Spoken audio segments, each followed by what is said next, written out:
y'all? John Wetmore here out of Atlanta. My dude Ed, ETE, Mendoza. Appreciate you coming out, homie. Man, appreciate you, bro. Pah! What's going on, guys? Man, I'm excited to be here, John. I'm freaking grateful, blessed. Just love it, man. Let's get into it. We've had a fun 24 hours. Yes, we have. Maybe 25 now. Man, God is good. Dude, out of San Antonio. I am. Building a massive insurance agency. We're growing. Leading a team. Yes, we are. Doing big things. We are. Not trying. We're not trying. Doing. We're doing. I love it, man.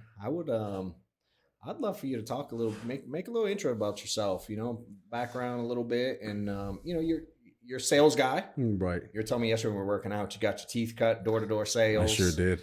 Car sales guy. Right. Insurance. Yep. Give a little clarity due to it, to who you are. Man. We'll dive in because I want to know details. Man, let's do it. Let's first and foremost, once again, I'm grateful. Like beyond grateful just to be here present. And secondly, man, just a little bit about us, man. I'll say us, me and my wife, we're everything together. Came from the car business, was there for quite some time. Prior to that, I did door-to-doors, like I shared with you, selling water filtrations systems. And then prior to that, physical therapist, right? So I've had my journeys. And I believe that it's good that you have your journeys because every place you're in is teaching you something for tomorrow, right? If you know how to use it correctly, right? So, man, I'm glad that I got that experience in the door-to-doors with water filtrations because it taught me about growing a thick skin. Yeah. It taught me how to get more creative whenever people slammed their doors in my face, right? Because I hated that, man. It was like the worst feeling in the world, right? Because then you get discouraged. You say, forget this, I'm leaving. But that taught me how to become more creative and think on my feet, right? And then from there, going into the car business, just negotiating a deal. Yeah. That was my adrenaline kick. I loved it. And then from there, but when I went into the car business, I went with intentionality. I was thinking to myself, I'm going to learn the art of closing. Yeah. I'm going to learn the art of asking questions. And I'm going to learn especially the art of listening. Because I believe that everybody's going to tell you, how do I want you to close me? How do I want to buy the product? Right? So if I learn that art, then I'll be good at it. Yeah. And man, now we're here in insurance, right? We've been here for 18 months. Yeah. God is good. We have good people. We have great leaders that are making things happen. And man, we're taking off. Yeah. I love it, dude. Mm-hmm. How did you, you said you wanted to learn the art of that. How did you go about that? Man, just studying, making sure that I go back and I'll take notes of everything that I would do. So as you were going through it. Mm-hmm. So not only will I study books and, get coaching by, other big people, but at the same time, I figure, hey, the best way for me to learn this, it's in the field, right? Yeah. So when I'll get my teeth being kicked, I will go and I'll write that down. Yeah. And I'll ask myself, okay, boom. Like, for example, like right now, the one thing that we do whenever I get agents that call me and be like, hey, man, I missed this deal. We'll be like, all right, cool, let's talk about it. Yeah. They'll tell me about it and they'll be like, hey, look, it was going to be this amount, but this is the way it went and this just sucks. And I'll be like, well, no way, it didn't suck. Look, check this out. What was going to be the monthly payments? Yeah. And I always choose the highest. And they'll be like, this one. I said, okay, what is that? Multiply that by 12. Boom, that'll be the amount. And I'll be like, look, it was not a bad appointment. You didn't suck. Like, dude, if you look at it from a different perspective, if you learn from this, whatever amount, let's just say it was $1,200 AP, you just had a $1,200 lesson learned here. Yeah. So now it's just like whenever you go to college, you got to pay tuition. You just got to pay tuition here. I said, now the key is, do you want to lose another $1,200? Like, do you want to invest another $1,200 to learn more of the same thing? And they'll be like, no, all right, let's learn from this. So I did the same thing for myself. I would ask myself things, how could I learn better? Right? I remember conversations that I'll have with a client. There were some times that I would even record them, especially the ones that I'll feel intimidated by. Yeah. I remember I'll be intimidated if I see like a big wig coming in to buy a vehicle, or at least a person that I thought there was a big wig, like a doctor, a high-end engineer, somebody was of quote unquote high caliber, right? Yeah. Yeah. So I figured, man, I'm probably not gonna be able to sell them, Yeah. right? Yeah. And then I realized something. I said, there's a little fear here. Why? Yeah. Where did this come from? Let me go a little bit deeper on this on myself. And sometimes I'll record myself. And then the worst thing that we all want to do is listen to ourselves, right? 100%. Yeah. So I'll go back and I'll listen to myself, not to hear me, but to hear where could I have done different. Yeah. And at the moment, I'll be like, I'll listen more to the client, because then I'll be like, dude, he said it right there. I missed it. And then I'll be like, I won't let that happen again. I love it, dude. Mhm. What made you get into sales? Like early? Was the door-to-door thing the first one? No, man. Matter of What's your fact, first? I was in sales without me even knowing it. One thing I learned about life, it's that would see, we already have our blessings in our life. It is sometimes we take a little bit longer than others, right? Yeah. But when I was 6 years old, I started selling, right? At the time, it was just my mother and I, my sister, and my grandmother. You know, my mother, we were born in Houston, Texas, and my mother wanted me to learn Spanish. Okay. So we went to Mexico, and I went to school in Mexico, Okay. first, second, and third grade. Okay. While being over there, I remember going up to my grandmother and I said, "Hey, grandma, do you have a peso?" Basically, you know, the currency in Mexico for like $1 in a sense, right? And I was like, "Do you have $1, man, that I can have so I can go buy me some chips and a soda?" And she was like, "How much do you want?" She taught me 2 valuable lessons on this one, but I did not learn them till like 12 years later. Anyways, so she goes, I go, I want $1 or 1 peso. She goes, okay, come here. I come to her. You see those trees over there? They were peach trees. Mhm. See those peach trees over there? I said, yes, ma'am. She goes, go get 3 buckets and you're gonna go over there and you're gonna fill them with peaches. And I said, all right, done deal. So I did. I filled it up. I come back and I said, hey, here you go. And then she says, okay, now go inside the house and there's gonna be bags. I want you to bring me some bags, and I want you to, in one bag, you're going to put 4, and on the other bag, you're going to put 8. And I said, yes, ma'am. And then when I was finished, I said, all right, can I have my peso, right? And she's like, once again, how much do you want? Yeah. Grandma, just 1 peso, man. Like, that's enough for my chips, and that's enough for my soda. Yeah. She says, are you sure? I said, yes. She says, okay. I want you to grab these bags. Now I want you to go to your neighbors and I want you to door knock and I want you to introduce yourself and I want you to ask them, hey, I have fresh peaches that I just pulled out the tree. Would you like a bag of 8 or a bag of 8? I'm sorry, a bag of 4 or a bag of 8. Okay. So I did. I'll knock and I'll be like, hi, my name is Eduardo Mendez. I just pulled out this nice fresh peaches. Would you like a bag of 4 or a bag of 8? Smile. Right. And then they'll be like, give me the 4, give me the 8. Yeah. Dude, by the time we were done, man, like I came home running. Right. I was about 6 years of age. I come back. I'm excited. I have my little pouch filled with money and coins and dollars. And I'm like, Grandma, here you go. I did it. Look. Yeah. Now I'm thinking that was going to be for me. This is where my second lesson came to play. She pulled out 1 peso. And she gave it to me. All right. And she says, here you peso. And I said, but I did all this work, man, and it's all I'm going to get? She says, remember what you asked for, because that's what you'll get. And that's when I first started selling. Crazy. Right? But the thing about it is, you know, I did not stick to it until I was 25 again. Really? Right? I lost it. And I lost it because I went through life. Okay. Right? I had a pretty rough childhood. So life happened to me, right? Which I'm blessed. I'm not going to complain about life. Life happens to all of us, right? Yes. But sometimes I ask myself, man, what would it have been if I would have stuck to that, right? But hey, you know, life happens, right? And I'm blessed and I'm grateful for where I'm at today. But to answer your question, I started at 6 years of age. Started at 6. Yeah. Crazy. Yeah. What are some of, like, you talked about getting creative.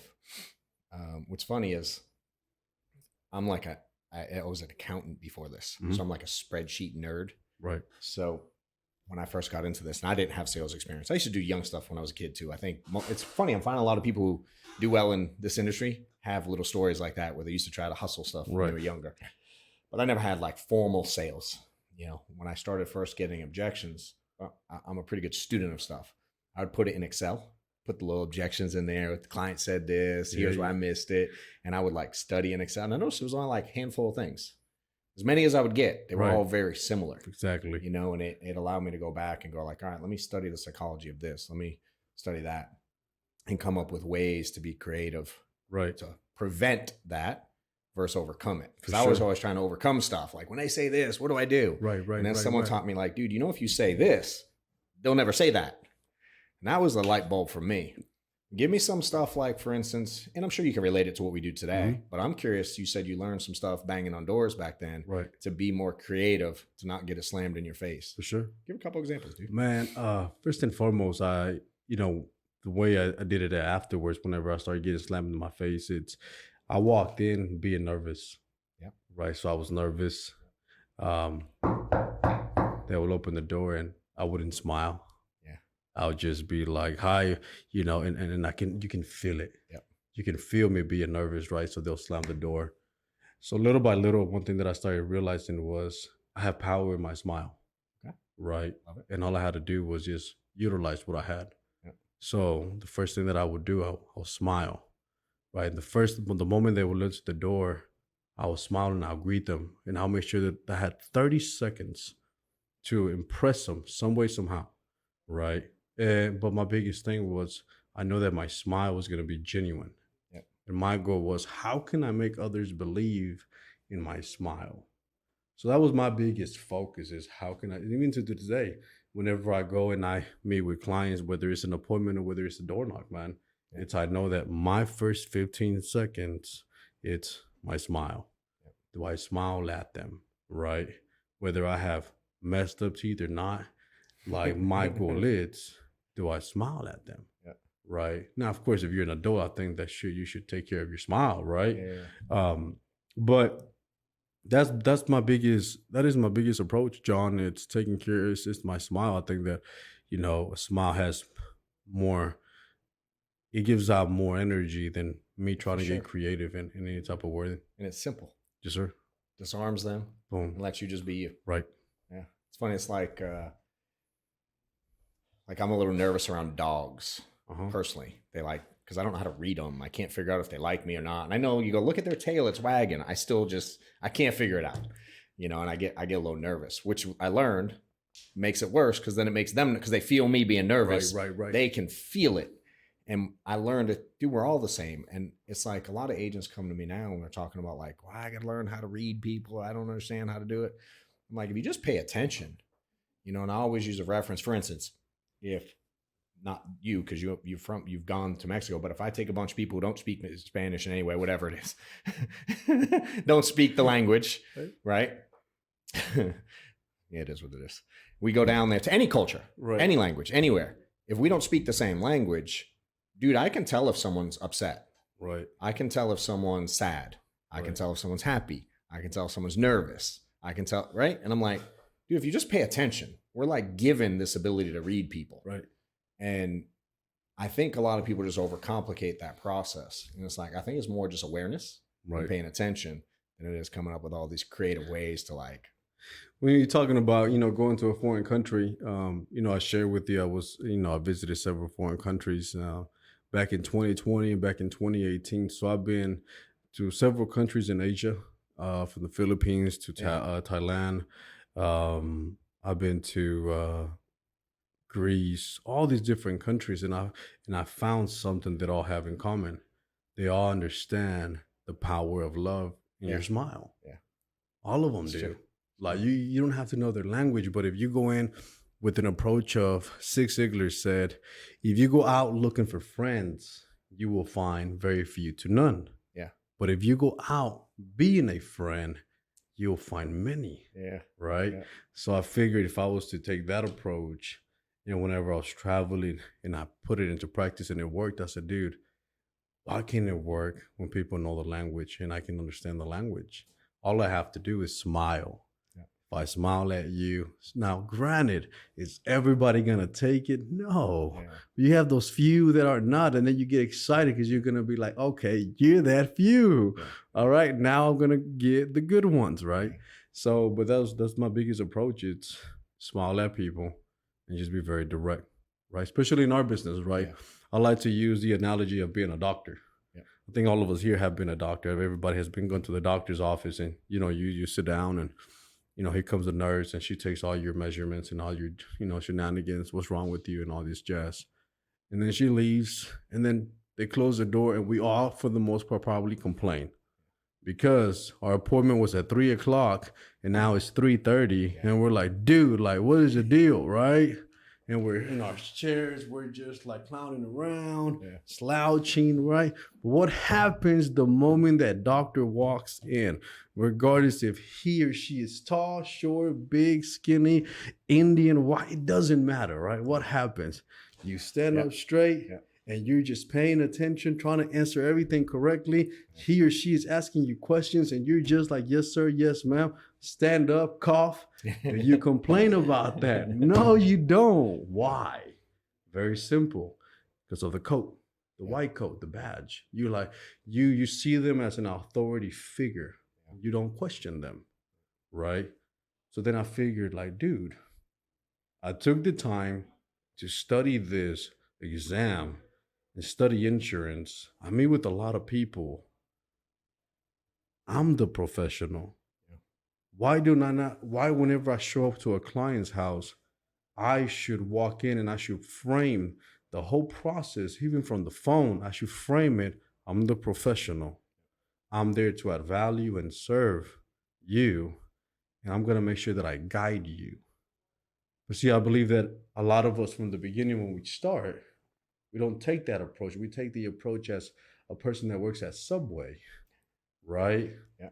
Like, hey, whatever you want to do. Yep. You want cheese on your sub, right? Type of deal. Yeah.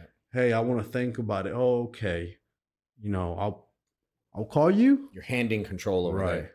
And they're like, all right, get out of here. But what it boils down to is, I believe he or she is saying, if me and you were to go into a war, I don't believe, John, that you'll pull the trigger. See, I want to make sure that whenever I meet with clients, they know it's either we're going to pull the trigger. Yeah. And I want them to know that I will always pull the trigger. Yeah. You know what I'm saying? So that's how I tackle it. Hmm? What are some, like, been in sales for a while, having success, besides obviously the smile, getting and having control. What are some generic sales stuff, like, because I don't believe in what we do, like, we're really selling. Right, for sure. You know what I mean? What you get. But explain how in our world, selling insurance, if you will, which I'm sure is very similar in the car industry. I mean, they do show up. Right. Yeah, you know what I mean? Like, how do you go about, in your opinion, being a successful salesperson? Gotcha. So what are some of the... I'll tell you this. I think in this business, if we want to compare it to sales, see, I don't really think that we're doing selling here. Break that down for people that don't understand, please. Let's start off with the car business. If you come and buy a car for me, the way I get paid, it's how much gross do I keep in the front end? Yeah. Right. Gross meaning how much did I oversell you the vehicle? Got it. Because every car or every truck is going to be oversold over the sticker price, right? Because it's a business, they want to make a profit. Yep. Okay. My job is the moment that you say no, that's when I start. I have to find a way. I got to make sure that me and you work it, but I sell you high so I can make a profit for myself and for the store. Whenever we go here, I go to a client's house. My job is to find the issue, find the problem. Correct. Yeah. So now I have to solve it. The way I solve it is I find a carrier that's going to fit the best needs for this client. And then I share with the client openly, hey, based on what we discussed, based on what we're looking for, and based on your budget, we have plan A or plan B. Which one is best for you? 4 peaches or 8 peaches. Right. Boom. Right. There you go. Yeah. And they'll choose one and they'll be like, great. Now let's get you qualified. Yeah. And that's simple, right? Because there's no, well, I like plan A, but I don't like the price. Okay, let me call my manager and see if they can drop the price. Like, it doesn't work that way. Yeah. Right. It's just fit. And not only that, but then you got those You got the way that you can share with the client, which is a big win for us here. We have products they're fixed, unlike products that I've seen that people have had from the past or even currently that, after a certain time, the price of that policy goes up, right? So me being able to explain that to a client is my job. Like, did I educate the client? But not did I overeducate them. Yeah. I think sometimes we tend to want to be so intellectual that we want to overeducate them. Yeah. And now what you did is like, threw up on them. They're like, okay, I really don't know what to do no more. I was trying to sell it. Right. Yeah. For me, I had to learn to get, because I used to try to oversell it at the beginning too. And I had to learn to get really good at asking questions to understand, because they will tell you the problem eventually. Right. As long as you dig and keep asking questions. I think if you ask a question or two, not so much. But if you really get curious and inquire, I think at the beginning you get some surface level stuff. Mm-hmm. But if you go like, what about this? How about that? Or this don't make sense. Clarify. You start, there's only so many surface level things they can give you before you start getting the real deal. They identify the problem themselves and we solve it. Exactly. See, one thing that I like, whenever I go deeper, one of my little phrases that I tend to use a lot is, what do you mean by that? Right? What do you mean by that? Yeah. So I can get them to just talk more. Yeah. Right. And I think another thing that a lot of us that I know has helped me, and this is why I connected to, certain people and I've connected with you, there's a difference between responding to understand and just reacting. And I think a lot of us, we tend to, as somebody is speaking, right, especially whenever we're with a client, we hear them talk. And instead of us truly 100% listening to our client, we're thinking to ourselves, what am I going to say next? Yeah. Where am I going to go to now? Do I have debt over here? Should I, what? My bills are coming up. I'm not going to go there. I'm going to go over here. But shoot, what about, and then they're done. And you just like, oh, okay. And then it's just like, you just responded now. You just reacted to whatever. You did not truly take the time to.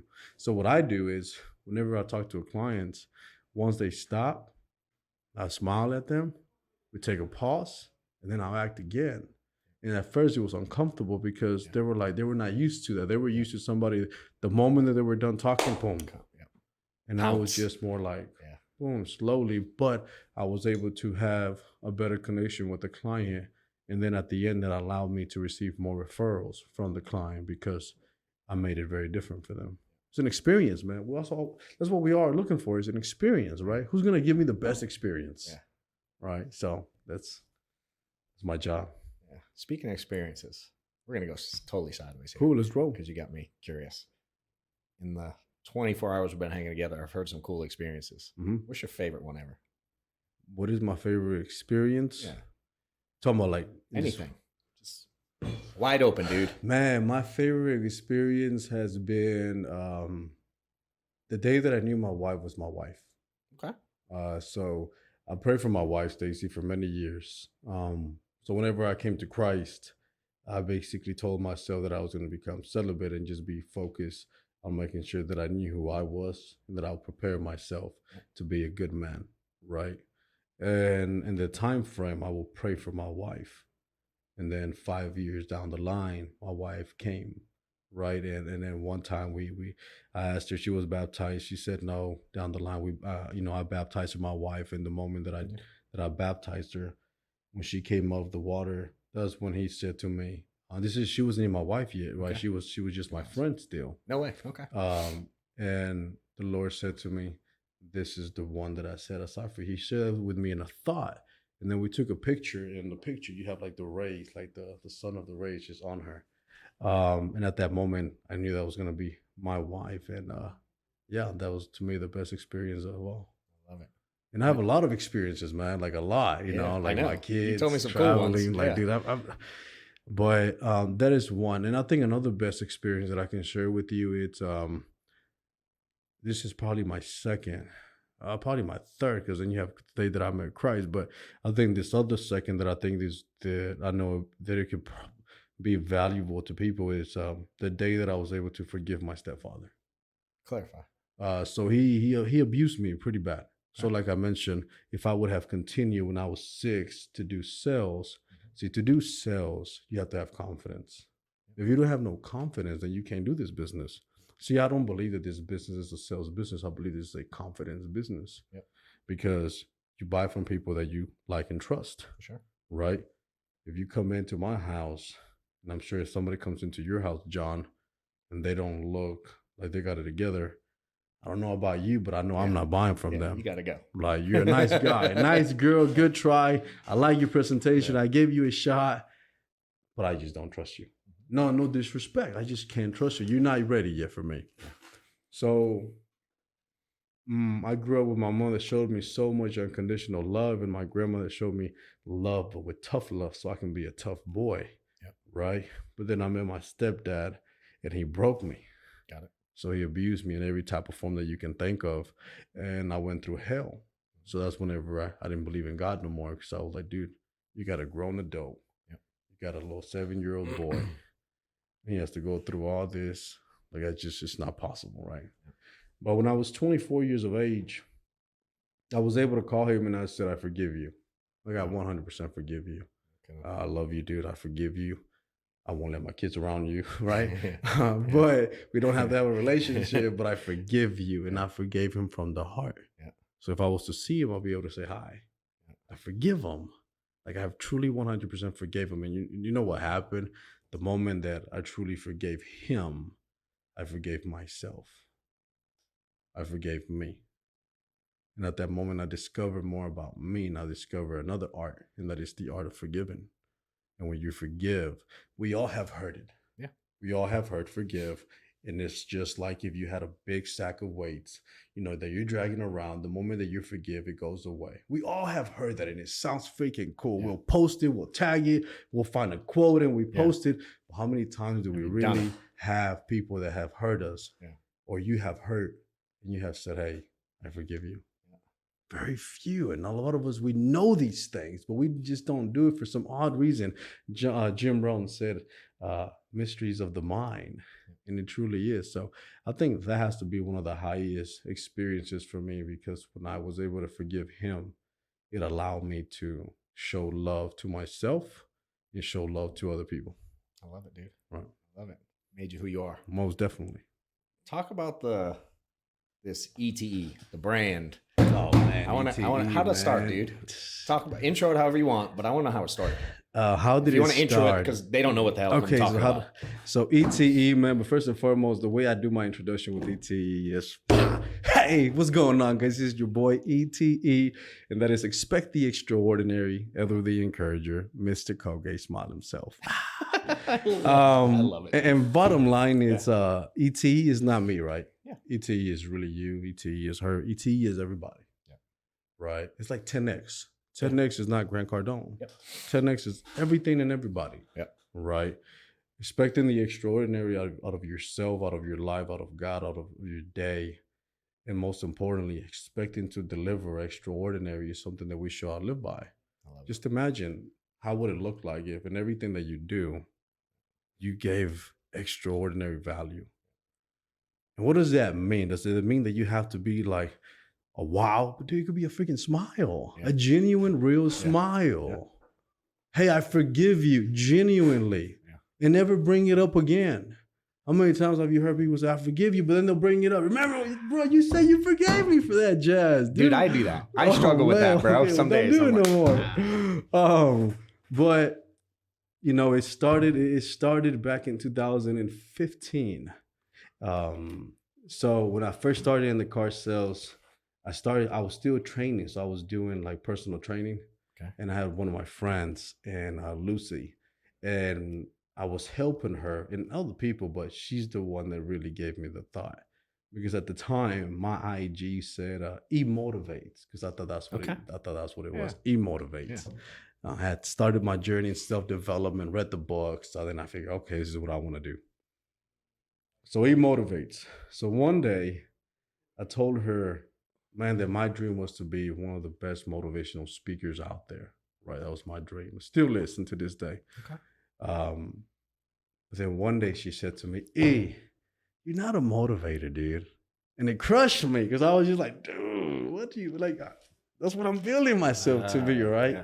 She says, you see, motivation is like an energy drink. It's more like a Red Bull. It gives you this high. Yep. but then it gives you this crash real fast. She says, E, when I train with you, and if I skip a day, if I skip a week, I can still hear your words whenever you train me and you give me some wisdom, and it's been a week or 2 weeks, I can still hear your words. Yeah. You're an encourager, E. And I was like, an encourager? All right, I don't like that. So then I was like, but I already got E-Motivates. Like, it doesn't, how am I going to do this? So I'm just playing around with it. And then I just said, Elder the Encourager. And I was like, Elder the Encourager. Isn't that your IG now? Yes. That's what I thought. It is. Yeah. So then I was like, Elder the Encourager. I was like, dude, I like that. And then I saw the letters ETE. And I was like, hey, it got a little rhyme to it. ETE. I like it. So I kept that for a whole year. So I went to the first 10X in 2017 in Miami. Okay. And there I met some really cool people. Yeah. And one of my friends, one night, he calls me. I'm living in LA. He's living in Shawtown. He calls me. He says, what does ETE stand for again? And I said, oh, the Encourager. He says, I got an idea for you. And I said, what is it? What do you think about this? Expect the extraordinary. No way. And I was like, dude, that is sick. He says, run with it. And I said, I will. So then I was like, dude, ETE, I like that. So then I remember I made a post and I basically said, hey, I want to start something where it's a lot of us in one house and we're going to show others how do we do $1 million, but you have to be in sales. So I got 4 guys from 4 different states to move to LA. So one guy from Texas, one guy from North Carolina, another guy from North Dakota, and then another guy from North California. And we were all moving into a house in LA. So see, even then, I didn't know the power that I had yet, but I really had the power of influence because I was able to get guys to drop what they had in each state. Crazy. Right? Yeah. And then move to a different state. So one of them, one day at midnight, goes into my door. He says, E, come here, man. I got something for you that you're going to love. And I was like, what is it, dude? He says, check out this logo. What do you think? And that's how the ETE logo was born. I got the hat upstairs too. Yeah, so the ETE logo was born which there. I appreciate. Yeah, that was a dope note you sent too. You're very welcome. So the ETE logo was born there. No way. And so I say all that to say the following. See, one thing, the more and more that I learn about live is not just like that. Yeah. We don't become successful or wealthy like that, right? It's shift, right? So I'm very grateful that I've been in so many different places and experiences and people. And that has allowed me to go where I am today. And I already know where I'm going tomorrow, right? And I think all of us should be able to see stuff like that. So, anybody that might be struggling, for those that we struggle, we have our faces, we should applaud that. We should be like, you know what? Life is kicking me in the behind. Awesome. It's funny though. Right now, people, they started to applaud and they say thank you. Yeah. And the thought that came to my mind was, how many times do we do that to ourselves in our car? Like, man, dude, thank you. Yeah. Like, look at yourself in the mirror and be like, thank you. You didn't quit today. Yeah. You're about to, but you didn't quit. You did a great job. Now imagine how would it look like if we were to start to do that? Yeah. Dude, people will come in here more freaking ready to rock and roll. We'll be out there providing more value to clients because, dude, you are cheering yourself on. Your spirit is high. Yeah. So for me, it's, if I do that, man, and it becomes a trickle effect. So ETE is about that, man. It's expect the extraordinary from yourself, from your life, from God, from your day, and then everything you do, deliver the extraordinary. I love it, dude. Right. It's been dope hearing about when you sat out there, you were asking them, when's the last time you told yourself you love yourself? Right. Dude, it was like, scary though, dude. Yeah. Like that should like be a wake up call. Yeah. Like it's scary that we can say, I love my car. Yeah. Yeah. Well, I like your line right here, dude. I love that because everything. If you see my office, dude, there's lions everywhere. So I love your line, but see, that's the funny thing. I can say I love the lion. Yeah. People can say I love the food that y'all brought in. Yep. Man, I love you, John Wetmore. Yep. I love you, Sean Mike. I love my wife. I love my husband. I love, love, love. But then it's like, dude, why don't you tell yourself that? Yeah. Sure. I don't know, bro. Just Sure. it's crazy, scary to me. It's wild. I love it, dude. Last thing. You're a big journaling guy, goals guy, vision guy. Mm-hmm. Dude, what are you fighting for now? What's coming up in the journey? Man, for sure, bro. Something about your goals, what your future is. What are you fighting for right now, dude? Man, right now in our industry that we're a part of, sure. Definitely board member, right? Not just myself, John, but like the ones that are coming with me that I know they'll stick around, right? It's the goal. It's implementing everything that we have learned here. But the one goal that has been on my journal since I started to journal, and that I know is going to happen to me, John, it's I will be the #1 encourager speaker of the world. I love it. I know that, dude. And I write it every day and I see it and I visualize it. Like right now, being in front of, 30, 40 people. Yeah. I didn't see that, bro. Yeah. Like I saw thousands. Yeah. That's what I saw. I love it. You know what I'm saying? Like chairs empty. It didn't matter to me, bro. Like I saw thousands. Like I saw it. And I think life, God will give you a glimpse of your future. And you have a little space. And do you take action on that space, right? So for me, whenever I see those moments, like you mentioned earlier, right? Do I curl like a baby? Yeah. Or at that moment, do I take massive action and roar like a lion, right? And I'm going to do that one, even if I mess up. But at least if I messed up, I went on the other side. And now I'm like, dude, I'm in the other side. I'm not over here no more. So I create more opportunity for myself. When most people, like I used to be, curl like a baby, right? So that is definitely the goal that is still in my journey, and I write that baby down every morning, every night, because I see it clearly, and then I write my other goals down. Dude. Right. Final words, whatever you want. Leave them with something, dude. Man, bro, leave them with something. I think first and foremost, be grateful. I think you have to be grateful. Be grateful. Ask for help. Ask for help not because you're weak or dumb, but ask for help because you want to remain strong and you want to achieve your goals. Do it for yourself. One of the things that I learned from you, John, was do what you say that you're going to do. And if you don't or you can't, ask for help, right? If not, I will quit on you before you quit on us, right? In a sense. And then lastly is expect the extraordinary in everything that you do. Dude. Dude. Appreciate it, man. For sure.